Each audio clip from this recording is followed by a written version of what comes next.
XXX villas at Konnur, APR Projects. So ఆయన దగ్గర నుంచి చూశారు, ఈయన దగ్గర నుంచి చూద్దాం అనుకుని వెళ్ళి వెనక్కి రావాల్సి వచ్చింది కాబట్టి జగన్మోహన్ రెడ్డి గారిని, ఈయన గురించి ఏం చెప్తారు? జగన్మోహన్ రెడ్డి గారి గురించి ఇప్పుడు నాకేమీ అగౌరవంగా కానీ ఏమీ మాట్లాడటం కానీ చేయటం కానీ నేను చేశాడని చెప్పి నేను అనను. కాకపోతే అతనికి వచ్చినటువంటి అవకాశాన్ని అతను ఏం చేశాడంటే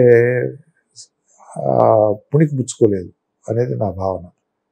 ఎంతో చక్కగా పరిపాలన చేసుకోవాల్సినటువంటి వ్యక్తి కక్షలు పెట్టుకుని దాడులు చేయటము, జైలులో పెట్టడము,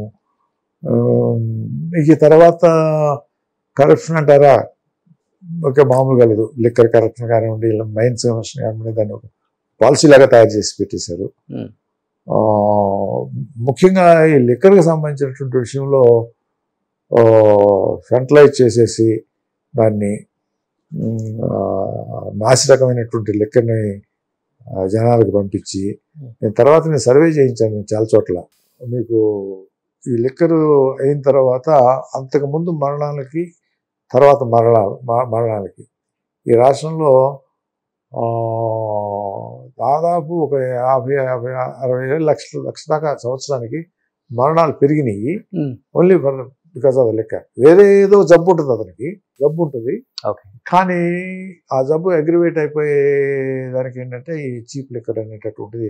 మాకు తీసినట్టు మా డ్రైవర్ బ్రదర్ చనిపోయాడు, మా పిఏ కజిన్ చనిపోయాడు. ఏంట్రా అంటే 35-40 ఏళ్ళే కదా సార్ లిక్కర్ తాగి చచ్చిపోయాడు సార్. అలాంటి పాలన చేయకూడదు అనేటటువంటి ఒకటి నాకు. ఎప్పటికైనా కూడా లిక్కరు అనేటటువంటిది, మంచి లిక్కరు అనేటటువంటిది ఇబ్బంది లేదు, కానీ మరీ స్పూరియస్ లిక్కరు పంపు చేసి వాళ్ళ ఆరోగ్యం చెడగొట్టి మేము పరిపాలన చేస్తున్నాము అని అంటే అది దారుణం. అందుకంటే ఇంకా వాళ్ళని శిక్షిస్తారు దేవుడు.